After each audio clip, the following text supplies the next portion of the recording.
Welcome, curious travelers and seekers of the unexpected. Tonight we are heading into the neon-lit streets and quiet shrines of Tokyo, not for the food, not for the anime, not even for the skyscrapers and technology.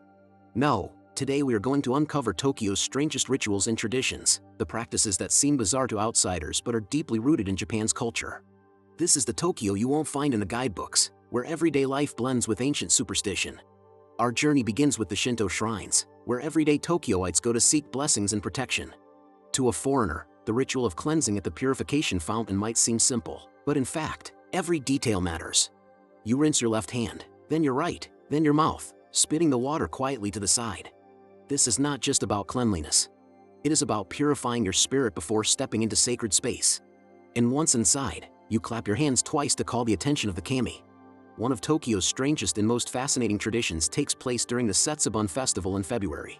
Families throw roasted soybeans, shouting, "Oni wa sodo, fuku wa achi." Demons out, fortune in. At shrines, priests dressed as ogres appear, and crowds hurl beans to banish evil spirits. Outsiders might laugh at the idea of chasing demons with legumes, but to the Japanese, it is a powerful symbolic act of cleansing the year ahead. And then there is the curious ritual of amakuji, the paper fortunes.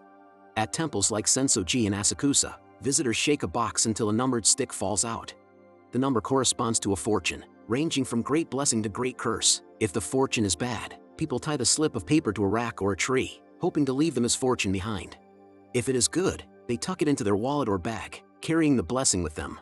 This ritual of chance and destiny adds an element of mystery. Tokyo is also home to festivals that blend joy with strangeness. The Kanamura Matsuri, or Festival of the Steel Phallus, held in Kawasaki just outside Tokyo, is perhaps the most famous.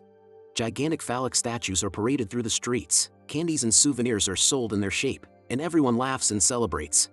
Beneath the humor, however, lies serious tradition. The festival once honored fertility, safe childbirth, and protection from disease. Today, it also raises awareness for safe sex. But Tokyo's oddities are not limited to public festivals. Everyday rituals can be just as unusual. Take the practice of offering Kit Kat bars to students before exams. Why?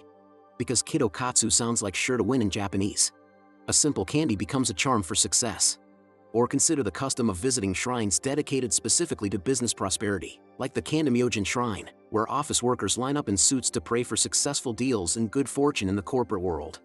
Another unusual practice is Tokyo's obsession with seasonal celebrations tied to spirits. During Obon, the festival of the dead, families welcome the souls of their ancestors back home. In Tokyo, lanterns are lit, dances are performed, and offerings are made. But some neighborhoods go further. Stories abound of ghostly processions seen drifting through alleys, of strange lights near cemeteries, of temples echoing with unearthly chants. The boundary between life and death feels thin during Obon. Tokyo also has rituals tied to animals. The annual blessing of pets at certain shrines sees dogs and cats dressed in ceremonial robes while priests wave purification wands over them. Outsiders may find it amusing, but to locals, it is a way of honoring the bond between humans and animals, ensuring health and harmony for their furry companions. In a city as fast-paced as Tokyo, these small acts of spiritual connection stand out as moments of tenderness. And then there are the urban legends tied to rituals. Some Tokyoites still whisper about the Kakuri-san game, similar to a Ouija board.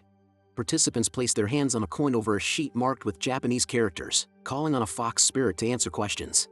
Harmless fun, perhaps, but there are countless tales of players encountering terrifying experiences, possessions, accidents, curses. Schools even ban the game, fearing its reputation for summoning forces best left undisturbed. Tokyo's strange rituals are also found in its subcultures. Visit Harajuku and you'll see fashion itself treated as ritual.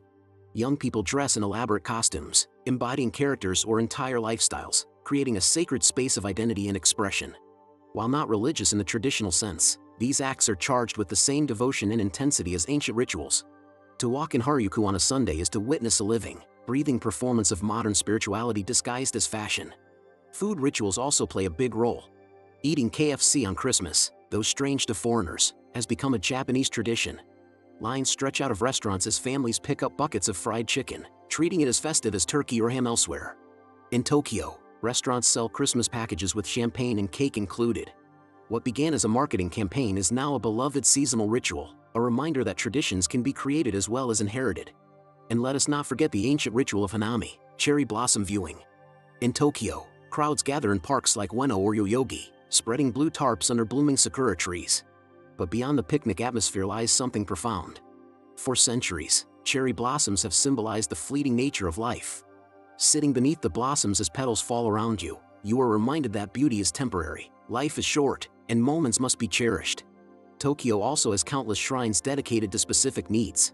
There is a shrine for safe driving, one for finding love, one for academic success, even one for it and technology workers. Imagine visiting a Shinto shrine where priests bless your laptop or smartphone, sprinkling it with sacred water. In a hypermodern city, ancient rituals adapt to new realities. Perhaps the strangest ritual of all is the blending of the sacred with the commercial. Fortune-telling cafes, cat cafes, and maid cafes often incorporate rituals of blessing, luck, or symbolic play. A maid in costume may draw a heart on your omelet with ketchup, chanting for luck. To an outsider, it may seem odd. But to locals, it is a playful extension of Japan's long tradition of imbuing everyday acts with symbolic power. So why do these strange rituals matter? Because they reveal the soul of Tokyo. This is not just a city of skyscrapers and subways, of sushi and shopping. It is a city where ancient traditions live side by side with neon lights. It is a city where clapping your hands at a shrine can summon divine attention, where throwing beans can banish demons, where cherry blossoms remind you to live fully, and where even a candy bar can become a magical charm. Next time you visit Tokyo, don't just rush between tourist sites. Stop at a shrine and try the purification ritual. Draw an Amakuji fortune and see what fate has in store. Visit during Setsubun and throw beans at demons. Wander through Harajuku and watch fashion rituals unfold. Sit beneath the cherry blossoms and feel time slipping through your fingers.